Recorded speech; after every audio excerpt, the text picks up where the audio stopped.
Take two. Hello, and welcome to I'll Drink to Fact, a true story versus Hollywood podcast, where we look at true story movies. What? I'm sorry, you're right. God damn it. I messed up. I'm sorry. No, you were right. You were right. All right, take 2.5. Welcome to I'll Drink to Fact, a true story versus Hollywood podcast, where we look at true story movies, hopefully your favorite true story movies, and we compare them to the facts in the actual cases. And then we let you know our opinion on whether it's full of shit or full of fact. That is all accurate. All right, finally, thank God. 2.5 takes. So, this week we got something a little bit different for you. Katie has been a little bit busy with work and stuff, and I was not busy with work and stuff. So, I did all the research for the movie and the true story. Making me sound bad. No, not in a bad way at all. We have lives, you know, and like we definitely still want to be putting out episodes and... Yeah, so this was a movie you had watched on your own, and Right. That I kind of brought to Katie. I'm like, hey, we've got to check out this movie, and we just really never like got the chance to sit down and watch it together. yeah. So I have not seen this movie at all. She has no clue what it's about. No clue the like M. Night Shyamalan twist at the end. Is there a twist? I don't know. Oh. Quit watching it. I'm just joking. I've seen it a couple times. That's the twist. I didn't watch the motherfucker. No. So anyway, we're gonna get into it. The movie this week is called Bomb City. It's a true story about a teenager from Amarillo, Texas.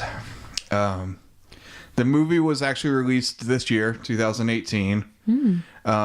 It's an hour and 38 minutes long. It's very much an independent movie.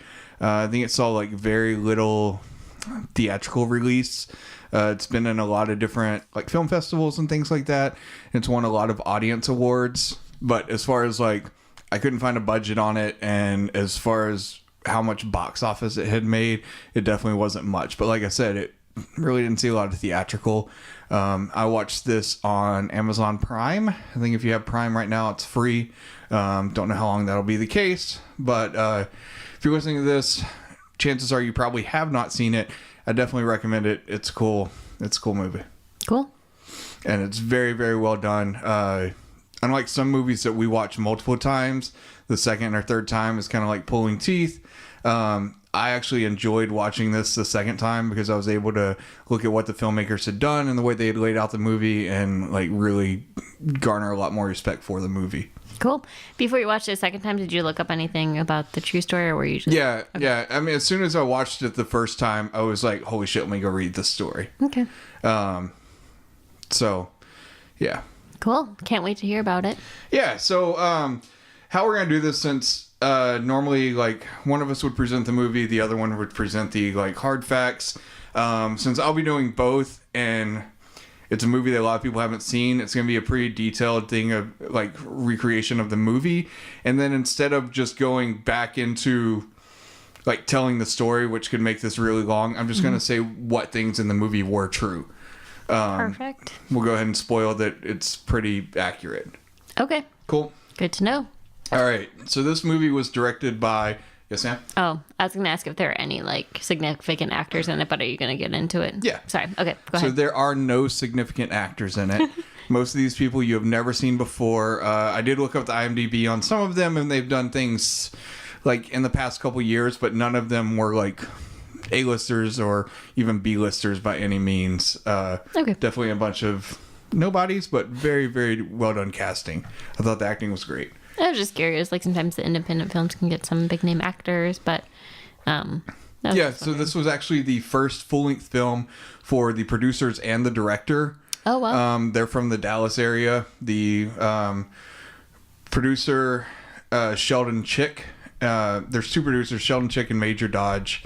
Sheldon Chick. Hold on. Yeah, Major Dodge. Yeah. First name, last name. First name, last name. So Sheldon Chick is actually from the Amarillo area and was going to school while all this was going on. Okay. So he's very like close to the case.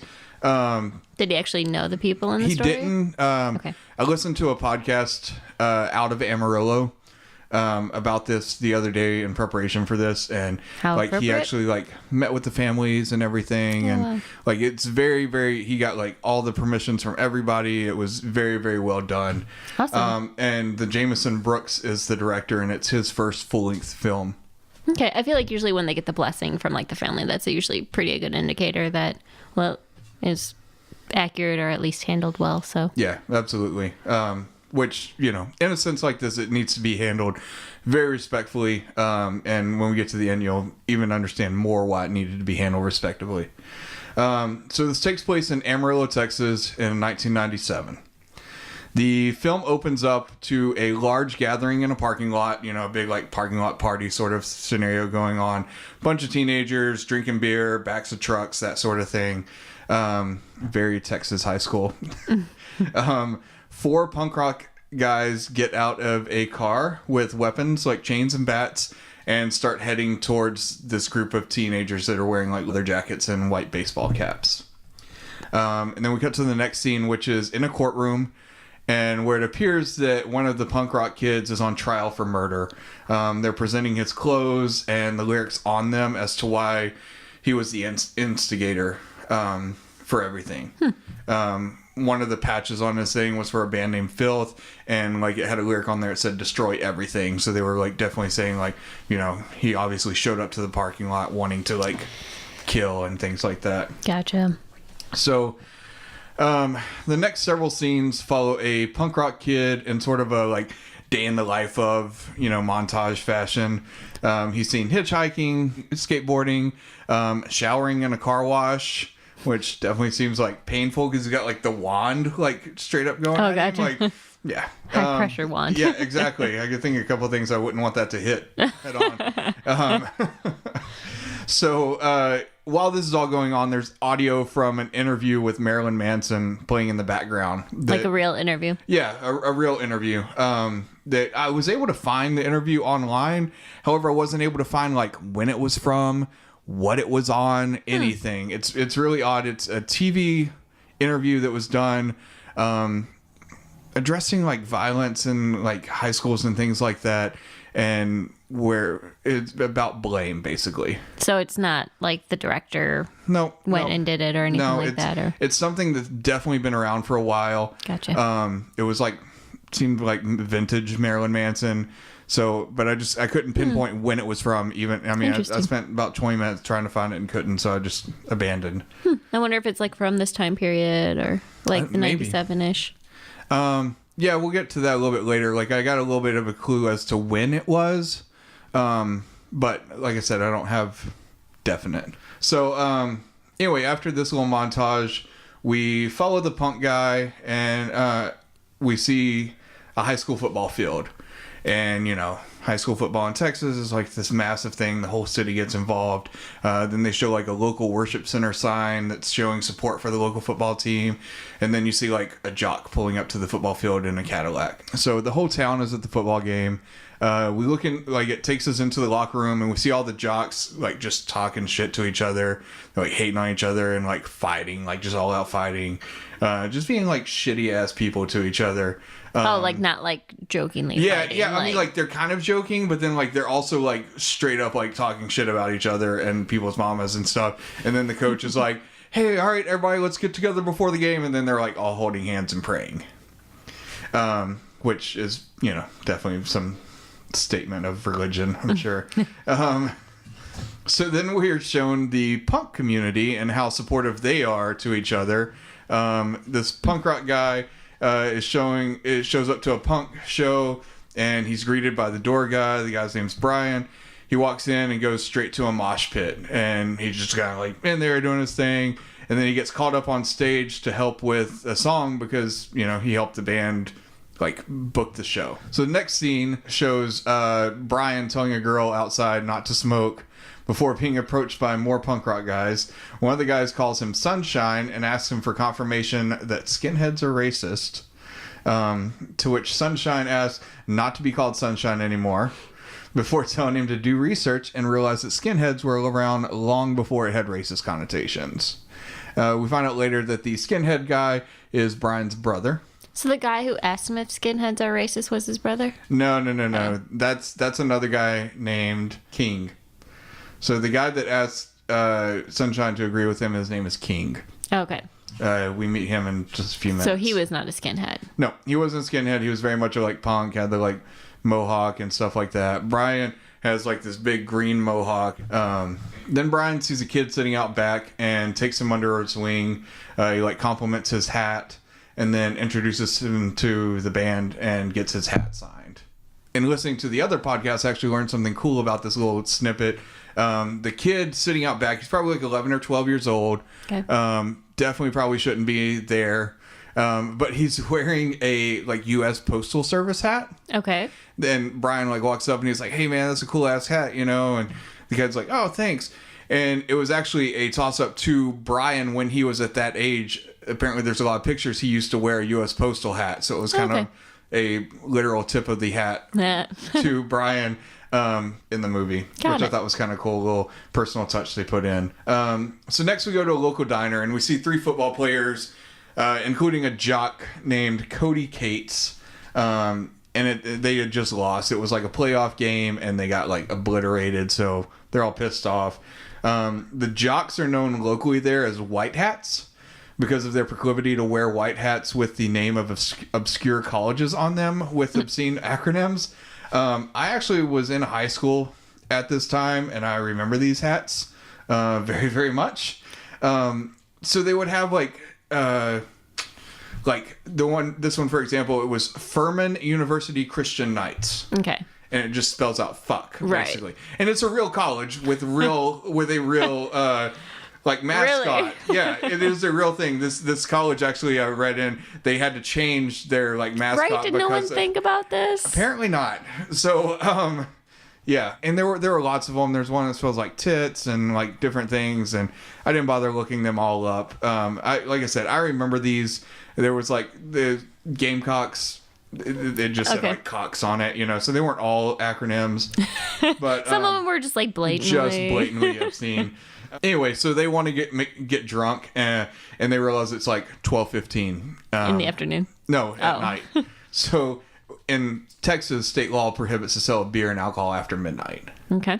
So they're like, well, fuck, we can't get drunk. Not like, the fact that they're like 17 years old, right, or anything. It's the fact that it's after midnight and they can't go get alcohol. So what would they do? That fake IDs? I mean, well, either that or I mean, you always hear like in these small towns of like the football team being able to walk in anywhere and be just given alcohol. Oh, okay.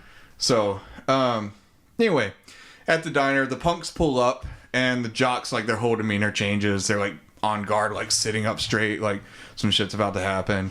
So the punks walk in and they're like welcomed by the shop owner. He's like, "Hey man," he like hands them a coffee pot and like a stack of cups, you know, and they like walk back outside because they're going to smoke and drink coffee. One of them separates from the group and he has to like walk past the jocks to go to the bathroom.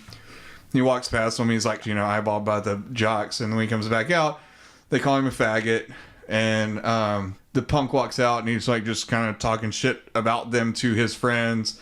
And when the jock picks up a knife and like taps it on the glass, and then flips off the punks. So like just demonstrating like the like hatred that's there, you know, right? The animosity. Then one of the punks goes into the diner to use a payphone. He and the jock like stare each other down before he like makes an obscene gesture to the jock. I think he did the whole like dick in the mouth thing with his, you know, which spurs a confrontation because like the jock like runs over like what the fuck, you know. And then the other punk, the King guy that was asking about the skinheads, he comes in and starts like exacerbating the issue. Like he's like putting his chest up to the guy, like, "What do you want to do, bitch?" You know, all this stuff. And then the guy that originally started it, he's like trying to like calm the shit down because they're inside. And so then the owner like gets involved and he kicks everybody out. And then the shit continues in the parking lot.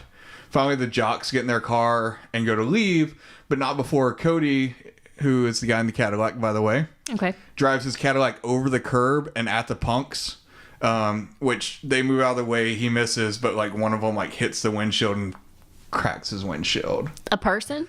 No, like with a rock or something. Oh, gotcha. One of them just casually flies into his windshield. No big deal. Yeah. So the next scene, we go back to the courtroom. There's a lot of this back and forth between the courtroom and which is present day habit and the story. Do we know how much time has passed between the two, or at this point we don't know? At this point, we don't know. Okay. No. And we don't even know what the hell happened. Fair enough. You know, because, like, nobody's getting shown. It's just the lawyer, and they're showing the lawyer and, like, pieces of evidence, basically. And that's it. Okay. You don't see jury. You don't see, like, anybody other than that. Okay. Okay. So, back to the courtroom, and it shows a punk from... Oh, sorry. And you see the people on the witness stand being questioned. Okay, that was going to be my question. If you saw anyone on the stand. Yes. So the next scene goes back to the courtroom, and it shows a punk from the diner being questioned. And he's asked how he would describe himself or his style. And it's the King kid from the... Okay. From the concert. From the diner, right. Or in the diner. And he calls himself a punk. And the lawyer gives the following Webster's definition for a punk. It's a worthless person, an often aggressive or violent young man, usually a petty hoodlum or gangster, a sociopath. The punk responds that it's not about a definition, and he wouldn't expect someone like the lawyer to understand that, basically. What a punk answer. What a punk answer, exactly. So meta. I'm going to answer your punk question with a punk answer. So the lawyer continues that his lifestyle is not a statement of fashion, but more a statement of malicious intent. Ooh. Yeah. So the next scene shows Brian being awoken by a knock at the door. He appears to live with some other punks in the place where the concert was. It's like just this big, like, open warehouse. Mind you that I'd say it's open. It's kind of got walls and stuff, and like rooms are split off, but it's basically just a big ass warehouse. So the man at the door is actually the property owner, and he's like, "Hey, so you're like a couple weeks late on rent. Like, what's going on with that?" But he's definitely like friendly. Like, he's like, "Hey, what's up, buddy?" Aren't they in high school or? I don't know the punks. Like, I'm assuming some of the punks are, but some of them may just be young adults. Okay. Nobody goes to school. Like, it's shown the like jocks playing in a high school football game. So you're like, okay, clearly these fuckers are. Like the Cody Cates guy is on JV, which I think like in Texas, like you've got to be in either like a sophomore or a junior to be on JV. If you're a senior, it has to be varsity. You can't play JV. So he's definitely like in high school. But yeah, the punks, I don't know. Like, it never says whether they are or not. Like, in my notes a couple times, I put that they were young adults just because I didn't know. Okay. So, yeah. And I mean, you know, maybe they are in high school. Maybe they've just had a rough life and they're on the streets for whatever reason. Because I was going to say, that's my answer why I rented. Because it's like, I'm a fucking high schooler. Right. So... Anyway, and the landlord is like friendly with him. He's not like being an asshole.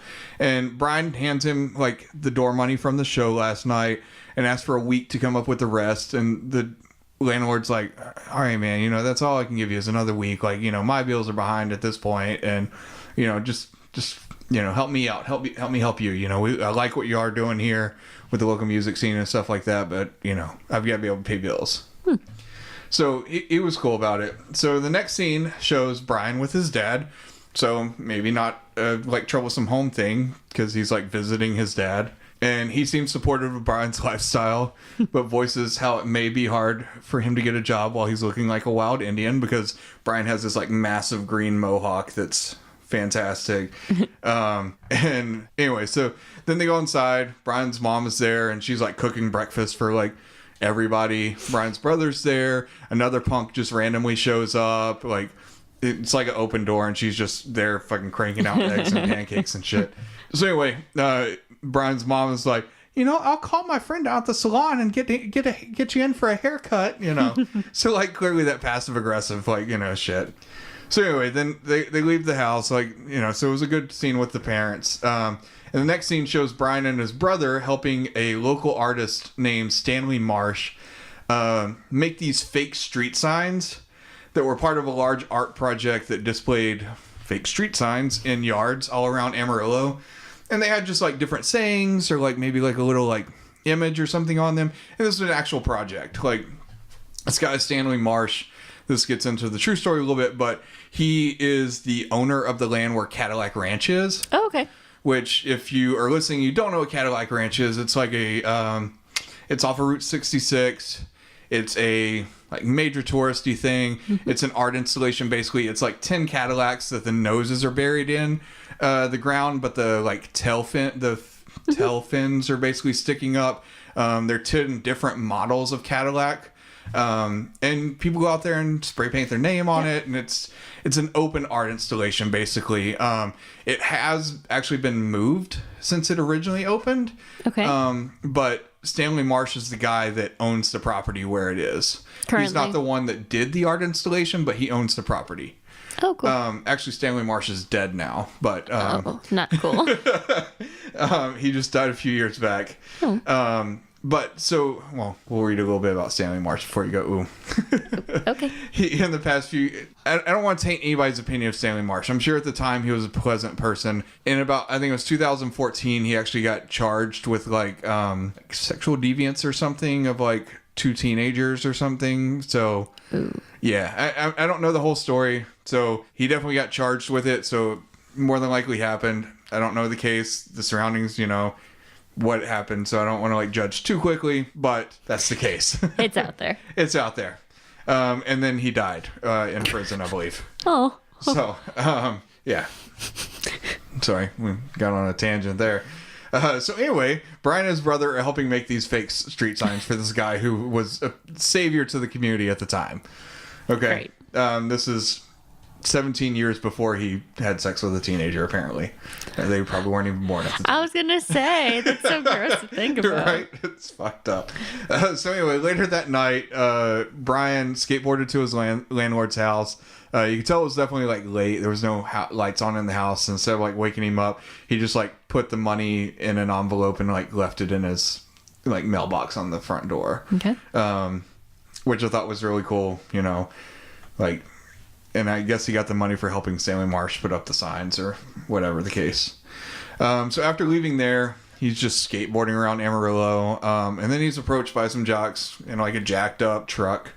And they harass him before hitting him in the head with a beer bottle. Yeah, so he just starts like bleeding all over the fucking place. Anyway, he goes back to the warehouse where they live to get bandaged up by, I'm assuming his girlfriend Jade. They haven't really said like this is his girlfriend, but in a couple of scenes like they're like making out and stuff like that, and then like the rest of the movie they are close, but this is the first time we really see her with him. She's the girl that he told to quit smoking cigarettes. Oh, okay. Out back. So anyway, he voices his concern to her that he doesn't want her leaving the warehouse without being armed somehow, and she, very hard-headed, is just like, I'll be fine, fuck it, So the next scene shows... Foreshadowing. Right, yeah. So the next scene shows a few punks taking shots, and then Brian pulls out his homemade brew, because... like King's like hands him some shots and he's like, oh, it's my secret stash, and they're like, oh, what the fuck, how do you have a secret stash? And they shoot it, and then Brian's brother's like, hey, fuck you, fucker, this is my fucking secret stash, like, and then like Brian's like, it's all good, guys, like, and he pulls out his homemade brew, and it's like this like dark beer, and it's in like empty 2-liter containers. It's so like the healthy, most, like, sanitary. Yeah. So they all like take a drink and then it spits right back out. It's like, oh, this is fucking horrible, but like it apparently has a high alcohol content, so they're just like, it tastes like shit, but it'll get the job done. So like the and next it probably scene, like killed everybody any is bacteria. fucking drinking it. So after this, it shows like bunch of punks. They've like made their way to the warehouse and they're all partying. They're all drinking Brian's shit. They start playing with fireworks outside in the parking lot. Brian and Jade start to make out as they're like crouched behind a car hiding from all the fucking explosions of the fireworks. Because, people are just like throwing bottle rockets at each other. Is this where the name Bomb City comes from? No, actually, I'll explain the Bomb City thing a little bit later. So after the party winds down, Brian and King head out and they start like tagging a wall somewhere in Amarillo. And they see headlights come up and they're just kind of looking and they don't give it a second thought. And then the red and blue lights come on and they're like, oh, fuck, it's the cops. So they take off running. They like jump a fence and make it back to the warehouse to hide out. And then Brian's brother comes in and gets pissed off that, like, hey, why did y'all leave the cops back here? Which definitely, like, for a minute makes you think, like, some illegal shit's going on there. Yeah. But nothing ever comes of it. There's never, like, drugs or anything like that mentioned. Okay. So they tell him to calm down. Then the cops knock at the front door. The cops call for backup because there's a whole bunch of punks in this, you know. And at this point, it's like 5 or 6 of them in there, I think. So the cops keep trying to get in. Get the punks to come out, and the punks keep pretending they're not there, even though they're like talking loud as shit. They're like, "Oh, just fucking wait it out. They won't know we're in here." And the cops are outside like, "We can fucking hear you," you know, like it's great. Anyway, so they decide to wait the cops out because it's like 4 a.m. and they're like, they're not going to get a warrant because they'd have to wait 4 hours for the judge to get up or something like that or some shit. Okay. I don't know. They're drunk. So the cops cut the power.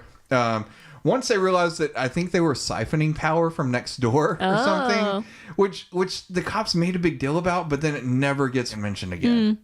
I mean, that must be illegal, right? Yeah, I mean, if you're stealing power from like somewhere else, I mean, you're not paying for it, but you. So maybe that's why he was pissed that they brought the cops.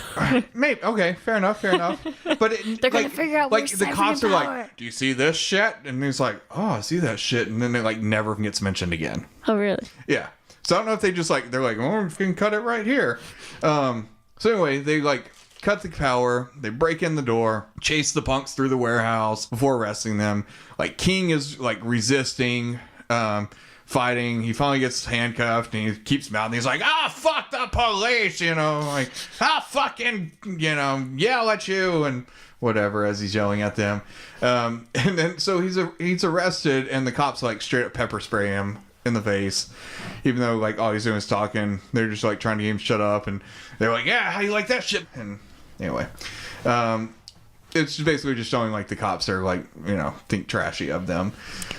So then it shows one of the cops arresting Brian, and Jade is like crouched down in the room, and one of the cops starts getting like handsy with her before like forcing her on her knees, and then he like shoves his gun in her mouth, all, you know, suck my penis way. Not his metaphorical gun, his actual gun. His actual gun, but his metaphorical penis. And Brian then gets pepper sprayed while in handcuffs. Like he was just like fucking leave her alone. And he's like, Anyway, so then several cops torture Brian's brother while he's handcuffed. They're like, you know, like, where's this? Where's the drugs? And where's, you know, like, there's no drugs there, but they're like, assuming there is. Like spraying stuff in his eyes and stuff. Anyway, so the next scene takes us back to the courthouse where they're reading off a list of police records that the punk is guilty of.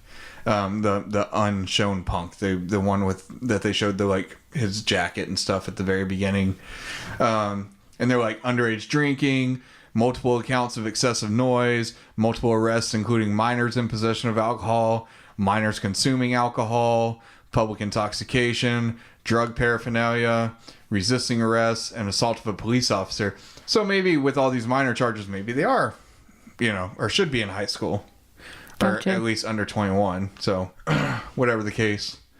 So, a couple of days later, back to the original, like 1997, not the courthouse. Sorry. It's hard to follow along when you're not watching the movie. So, a couple of days later in 1997, no McAfee, I don't want to scan right now. I'm in the middle of a podcast. Brian and Jade are at the pound and they're looking at dogs. Aww. Adorable dogs. Don't tell Mabel and Walter. They adopt a little puppy. Mabel and Walter are in our beds asleep right now. So anyway, the next scene shows them sitting in a field with their new puppy, debating over names. And then in the background, you can actually see Cadillac Ranch. Oh, cool. So that was kind of a cool little toss-up. I have all the notes here about what Cadillac Ranch is. Running ahead of schedule. Yep, looking running good. ahead of schedule. This is good. So they're talking about naming the puppy. They go through a couple different things like... Do they name it Bomb City? They do not name it Bomb City. We're getting there. I promise I will tell you why it's called Bomb City. So Jade offers the name Guinness for the dog before they agree to name it Stout. Oh. It was a little black pit bull puppy. Oh.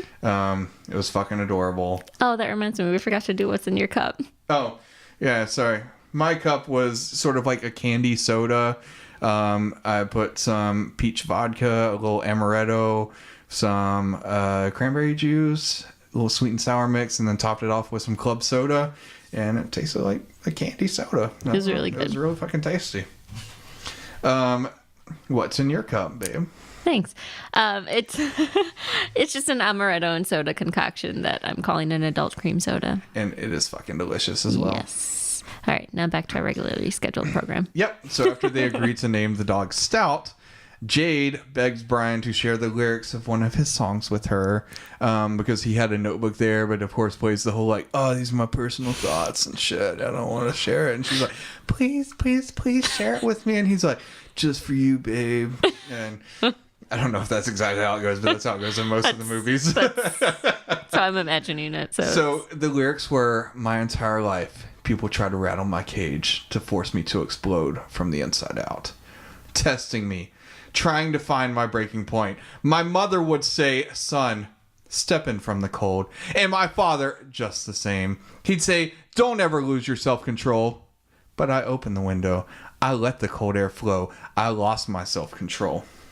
Bomb City. No. So she kisses him, thanking him for sharing with her. The next scene goes back to the courtroom. Forward to the courtroom, back to the future to the courtroom. It shows the parents of Cody Cates, the JV football player that drives a Cadillac. And we hear the lawyer saying Cody Cates lived an honest life. He went to church every Sunday, played football. He also was involved in many other extracurricular activities. National Honor Society, Student Council, Fellowship of Christian Athletes. His family has always been proactive in this community. Is this what they deserve? They didn't ask for any of this to happen. So is this what they really deserve? Oh, you're using the past tense. So the next scene shows Cody and his family. Or, sorry, not his family. The next scene shows Cody and his friends. That's a typo. Family and friends. Listening to rap. Drinking while driving. He wasn't doing all of this with his grandparents? No. This was part of the FCA, the Fellowship of Christian Athletes. Oh, of course. They go to a big party at a bonfire. Not to talk down about the FCA. I'm sure it's a great group, with some actual upstanding people. But I have known people in the FCA that were not upstanding. I'm sure none of them are listening to our podcast. I'm kidding. This is fair. So they go to a party at a bonfire. Cody and some of his other white hat friends are talking to some girls. The girls' voice to the party is getting out of hand, and they're concerned that the cops may come, which is a valid concern. They're all underage. So Cody says, not possible. The cops never come to the parties. We run this town, bitches. Is that a quote from the movie? Yeah. I don't know if the bitches was, but it definitely said we run this town. I put it in quotations. So I would know that it was in quotations. One of the jocks, Ricky. Have you ever seen James Franco in Spring Breakers? I haven't seen the movie, but I'm familiar with the look. Yep. Yes. Ricky looks just like James Franco in Spring Breakers. Perfect. Yeah, it's 1997, awesome. Here we come. And he's showing how he rigged his windshield washer sprayer up the snorkel on his truck. Do you know what a snorkel is on a truck? I do not, no. So it comes out of it's the air intake for your truck. Okay. And it comes out the top so you can go through like puddles and lakes and shit like that. And your engine can still breathe without getting water in it. Okay. So anyway, he rigged his windshield wiper tube up on the snorkel to shoot whiskey out instead of windshield washer fluid, which I personally thought was genius. So anyway, while he's doing this, shooting whiskey into people's mouth from his windshield washer fluid snorkel thing, the cops do show up. And the cop who violated Jade with his gun calmly walks out and he's like, hey, everybody, I think it's time to break this up. That fire's getting pretty big over there. Hey guys. Hey, Paul, how are you? Right. Yeah, you guys doing all right? So he shakes hands with a couple of football players. I'm sure if it was 2014, they'd be taking selfies and shit.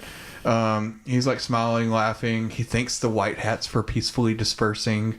And it's basically just all like a display of like how they receive preferential treatment. Mm-hmm. So the next scene shows a couple of the jocks led by Ricky, and they're shown listening to rap music, drinking and driving, tearing down the signs that Brian and his brother were making. Then they go to Stanley Marsh. Yep, for Stanley Marsh. Then they go to the punk's warehouse and throw a beer through the window. King was asleep. He's like chilling asleep. He's watching like static on the TV, like clearly having a rough life. And they come and throw this shit through the window. King loses his shit. He like gives chase. He like they start to flee. He like runs, jumps in the car, and heads out after him. Cut to Ricky in the courtroom testifying that they were just minding their own business, and it was like an all-out ambush. So Ricky and the jocks with him drive to a parking lot where the rest of the jocks are. King pulls up, all by his lonesome, and approaches like 20 jocks. And he's like, "Who broke my fucking window?" And Ricky's like, "Fuck you, faggot!" And King headbutts Ricky. And then he gets his ass stomped by like all 20 fucking jocks. Ooh. Yeah, so like he's on the ground and everybody's literally just fucking stomping him. So Ricky tells him to stop and kneels down. At this point, like King is not really fucking moving. And he just like starts repeatedly punching him in the face and then spits in his face and gets up, and then the mob just starts kicking him again. Finally, King somehow gets on his feet. Wow. Pretty sure he would be like dead or unconscious yeah. At least, and starts retreating while still yelling out like the threat that he won't stop until all you motherfuckers are 6 feet the fuck under. And that's a quote. All you motherfuckers are 6 feet the fuck under. So he makes his way to his car. He's like bloody, beaten. He gets in his car and he's just like he's like hands on the steering wheel, like just kind of like gathering himself, gaining his composure, when all of a sudden he gets fucking T-boned by like Ricky's truck, and like scene goes black. Did he die? Let me tell you the story, baby. Let me tell you the story. So, no, he didn't die. King was already in the courtroom, remember? No. He got interviewed like the first one. He's the one that got asked what a punk was. Oh, okay. So, Brian, his brother, and the other punks show back up to the warehouse to find the windows smashed in, cars missing, King's missing. So Brian starts constructing a little spot for the dog that he calls Stout's Brewery. It's fucking adorable. Jade gets some food for Stout. Meanwhile, Brian's brother and the others are like cleaning up the glass. Brian comes out to help to start patching the window. So they like literally like look over there like, oh, there's fucking piece of plastic. So they like grab this plastic, and then somebody like finds nails out of the gravel and a big rock, and they're like hammering nails into the plastic with a big fucking rock. It was ingenious. Very resourceful. Very resourceful. Reuse, recycle. Exactly. Yeah. So King walks up and like just straight past everybody, like fucking head straight forward. Everybody's like, "What the fuck happened to you?" Meanwhile, he's like, all bloody, bleeding everywhere. Where's the fucking car? You know, like, what are you doing walking back? And so inside, Brian gets King to sit down. King, exasperated, clearly, says that he's had enough. He's tired of being an outcast. He tells him how he like confronted the jocks. And then he like reaches down, conveniently grabs like a piece of a pipe. Like, which I thought was also like very like... Just using what's around you. Stereotypical. It's like, oh, here's a fucking lead pipe. I just happen to have a 2-foot lead pipe just fucking laying here. I don't know. They found nails outside. They found rocks. Plastic. I mean... This is true. It's just using what's around. So, he grabs the lead pipe and he looks at Brian. He's like, I say it's time to even the motherfucking odds. So Brian follows him outside in protest, saying that it has gone too far, but it's not like, we don't need to, like, it just... You know, it needs to be like calmly figured out.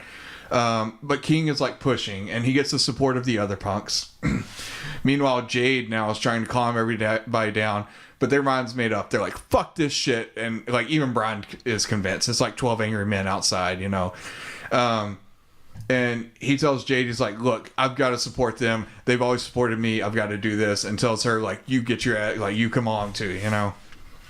So they all jump in the truck and head out, armed with bats and chains.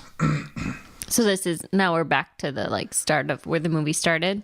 Almost, yeah. Oh, okay. Yeah, but this is the scenario, yeah. Okay. So the punks are shown passing a bottle of Jack Daniels around on the way to the fight. They're in a truck. There's like 2 of them up front. There's like 4 in the back. Yeah. And they're like just passing around a bottle of Jack. And so the next scene, we're back in the courtroom, and Ricky is shown in the courtroom saying They were everywhere. They had weapons, had all kinds of bats. I mean, we weren't expecting that. We didn't come for that. So then King is shown in the courtroom saying, I feel like it was all my fault. So back to the parking lot of the White Hats. Ricky is shown motivating the troops, I put in quotes, saying, it's a pain every couple weeks to have to beat one of these motherfuckers down. And all the White Hats cheer in agreement while drinking beers. Then Cody Cates is shown dropping off a girl from the bonfire party, right? He went and took this girl home. And then one of the guys that's with him, because it's Cody in the front seat, there's a guy in the passenger seat, and there's still a girl in the back seat. So the guy in the passenger seat says, hey, Ricky's been blowing up my phone. We need to get over there. Like, some shit's going down. Wait, they had cell phones, or did he say pager? I don't know. He just said somebody's been blowing me up. So this is a good point. And no, that's not where Bomb City comes from. Darn it. So a girl named Michelle is shown testifying that these fights usually never materialize. Like, there's always this hype that a fight's going to happen, and like one group shows up and everybody would gather and it'd be like a big social event, basically. Like, it'd be a party, the other side would never show up, sort of thing. And she said, that's what I thought was going to happen, but no one was ready for this.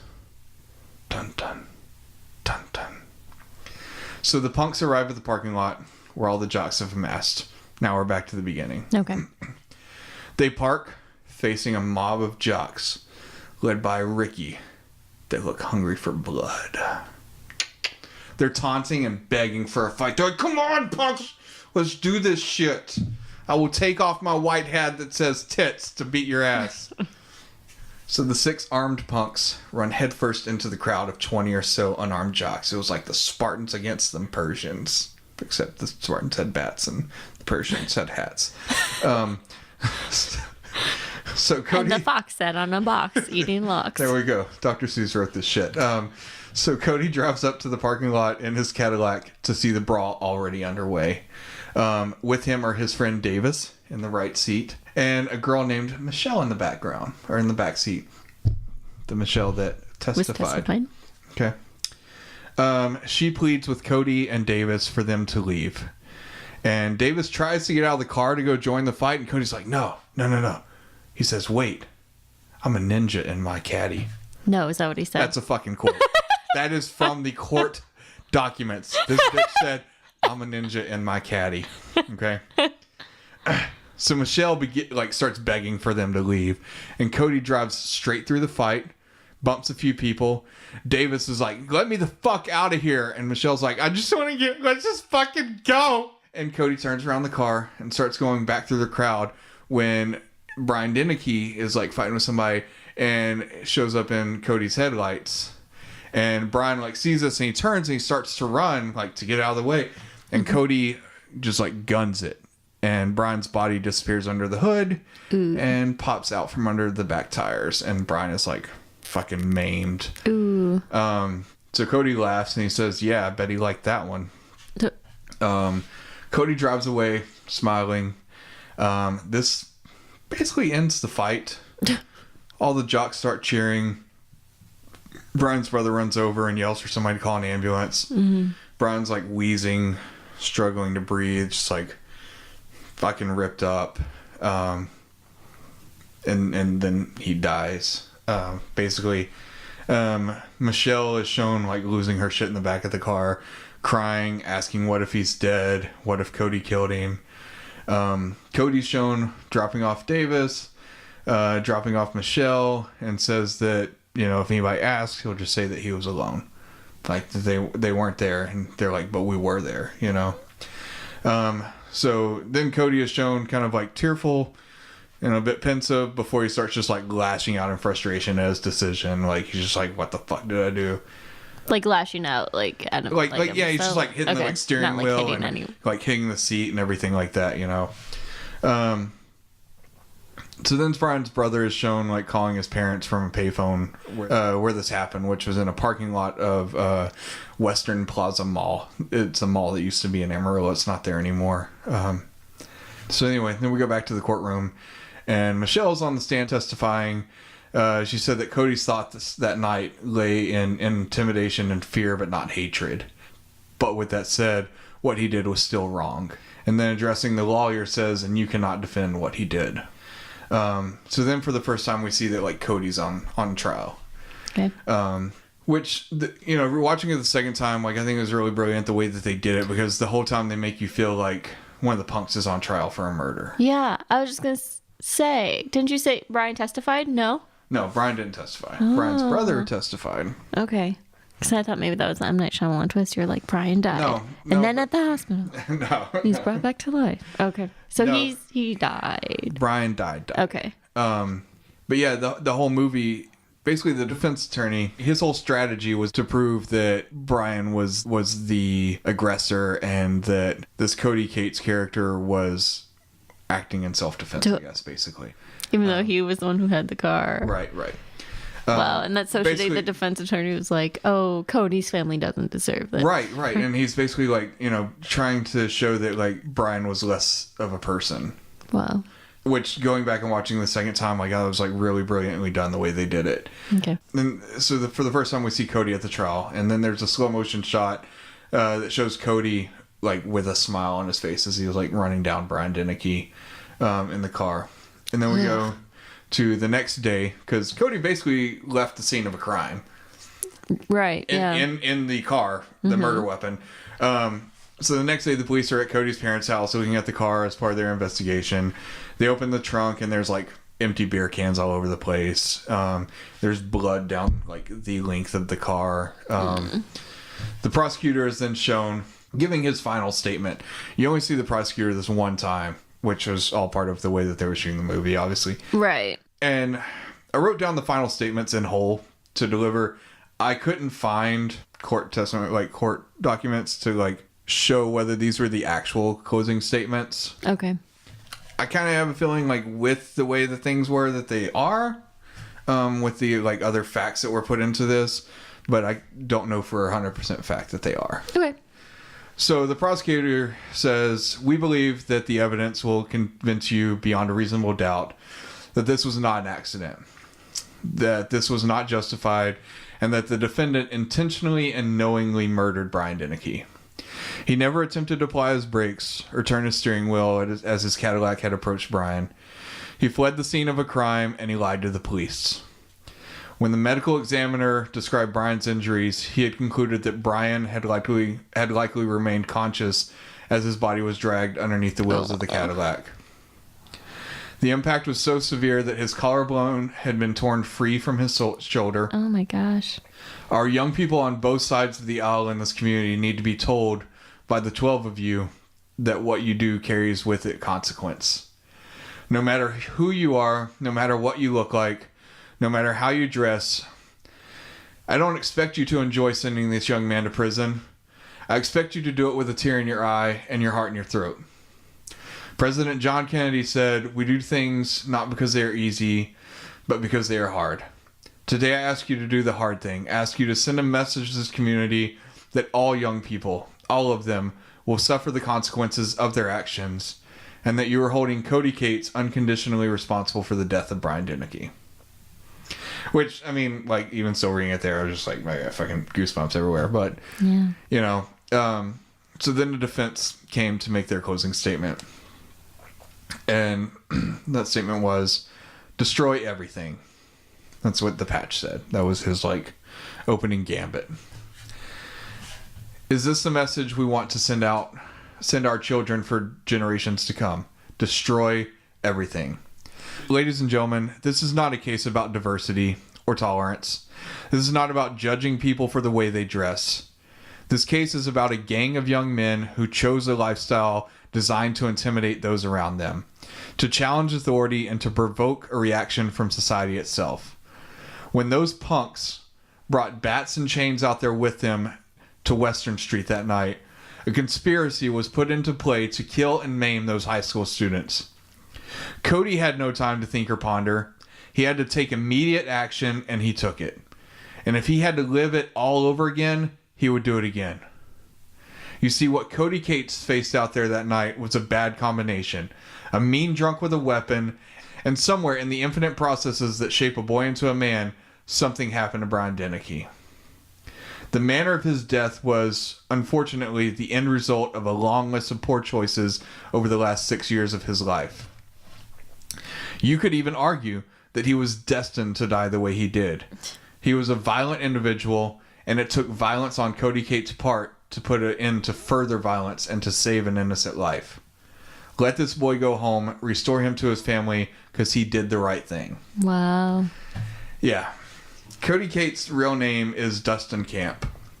So, for the rest of this, I'm just going to use his real name, Dustin Camp.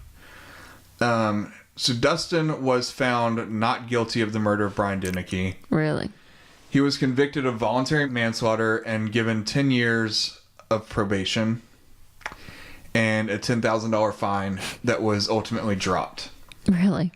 Yeah, so the final shot of the film shows Dustin / Cody being handed the keys to his Cadillac, and he drives away from the courthouse, basically a free man. So the voiceover from the Marilyn Manson interview continues as he mentions, and he mentions this court case. Okay. So the Marilyn Manson video came out sometime after this, because he was like, a young punk was killed in blah, blah, blah, and, meanwhile he's dead, and like, the guy who killed him's off in college, was part of it. And how he was killed because of the way he looked, and how during the trial they criticized his lifestyle and put the victim on trial instead of the other way around. So during the credits, they show actual photos of Brian Deneke and images of evidence from the court case. How Bomb City, or Amarillo, got the nickname Bomb City. Pantex is the only nuclear weapons assembly and disassembly facility in the U.S., and it's based in Amarillo. So that's how it's called. Why it's called Bomb City. Okay. But that had nothing to do with the events of the movie. Yep. It's mentioned in the movie at one point, like Brian's brother is explaining to somebody why it's called Bomb City there. Okay. So the jury on this trial, their names have been sealed by the judge for protection reasons, basically. There's been a couple interviews with alternatives. Like the alternative jury members? Yep. The ones that are like following the court case, but they, like, in case they have to step in, but they're not like part of the 12 deciding. Yep. And they, like, it's very like, what the fuck, like, how did they get this so wrong? Wow. So yeah, Dustin / Cody ended up getting 10 years of probation. And like I said, $10,000 fine that was eventually dropped. He did end up serving jail time because he couldn't mind his probation. I think he broke curfew a few times and like was getting drunk and things before 21. So he ended up serving, I think it was 6 years. Okay. Yeah. Still, it doesn't seem like... Yeah. The movie is very, very good. Like, I know I tried to describe it, like, in its entirety, but if you get a chance, go watch the movie. It's really well done acting. It would definitely evoke an emotion out of you. I'm really intrigued by it. You did a really good job, like, describing it and describing the events. I tried. I know the first half was a little dry, but anyway, as far as truths, the girl in the back seat did testify. She said that Dustin Camp did call himself a ninja in his caddy. That he did not break. He like intentionally ran over Brian Deneke. It very, very emotional. The things at the beginning are definitely like probably story. That's what I was going to ask. Did you see anything if there was like actually a lot of history on the two groups kind of coming in contact with each other a lot? Yeah, so there was definitely a lot of that friction there, a lot of that static. In the podcast I listened to, the Hey Amarillo. Hello Amarillo. That's what it is. I think. Fuck, I don't know. It's either Hey Amarillo or Hello Amarillo. Hello Amarillo sounds more like what it would be if it was a podcast. It is a podcast. Fucking hell, it's getting late. Anyway, look it up. Really good podcast. But he did an interview with the producer, Sheldon Chick. And they were talking about going back to the city, talking to the Denekes, getting their approval, talking to the girl in the back seat, all of the different things, and, like I said, he was in school there during this time. He said he was kind of in the middle because he like played sports for a while, but then like the football team outgrew him. So he became a musician. So he kind of had a foot in both camps. He was actually a classmate of Dustin. I don't know if he was like a classmate of, but he was there enough like to at see. that school? Yeah. In the city. I don't know if it was that school. Oh, okay. But I don't want to put facts where they're not, that I don't know. But he was aware of like the friction and stuff that was there. The like parking lot was notorious for like these hangouts and stuff like that. So there were definitely a lot of facts there. I'm sure the like concert and different things like that were fabricated to like move the story along. But the like events of the night that like Brian died are like pretty cut and dry. Yeah. So anyway, I won't take up too much more time. I know we're getting close to the hour mark, but it was a really good movie, really good story. I mean, it's a horrible fucking story, but well done. Right. And yeah, like the twist, I guess, is basically, the fact that it's not a punk on trial the whole time, even though technically it was, and the fact that he got off on it, which is just disgusting. Terrible. So yeah, that's it. Good job. Thank you for sharing. Yeah, hopefully I kept it entertaining enough. Do we want to talk about like Helter Skelter will be coming soon? Yeah. We haven't completely dropped Helter Skelter. We just kind of realized it's longer than we thought it was. It's like a 3-hour movie. Well, because it was a made-for-TV movie, and I think they aired it multiple like a mini-series or something. Yeah. So what we've been doing is basically we're going to like watch an hour a week and do our little research and stuff, and we're going to do other movies in the meantime. Yeah. And then we'll put together like a big episode for Helter Skelter because it's also going to take longer to edit and stuff like that. It's going to be a longer podcast, so we want to be able to do it on a weekend that we don't have Christmas coming up or something like that, which will, definitely take away from our time as well. Which, by the way, it'll be Christmas whenever you're listening to this, so Merry Christmas to all of our listeners out there. Merry Christmas, Happy holidays if you don't celebrate Christmas. So I think that's it. We don't know what our movie will be for this following week. We'll definitely have something for you. I guess until then, we'll see you next week. Yeah. You can follow us on social media. We've got Facebook, Instagram, Twitter, all at Drink to Fact. Mm-hmm. If you want to get in touch with us, shoot us an email at drinktofact@gmail.com. We won't bite. You can definitely send a message. Let us know if you like what you hear, if you don't like what you hear. So, let us know what you want us to cover. Yeah, if you've got an idea for a movie for next weekend or coming up, just let us know. We'll check it out. You can listen to us on Spotify, Podbean, Stitcher, iTunes, Google Play, and YouTube. As always, leave us a review, rate, subscribe. And And we'll see you next week. Cheers.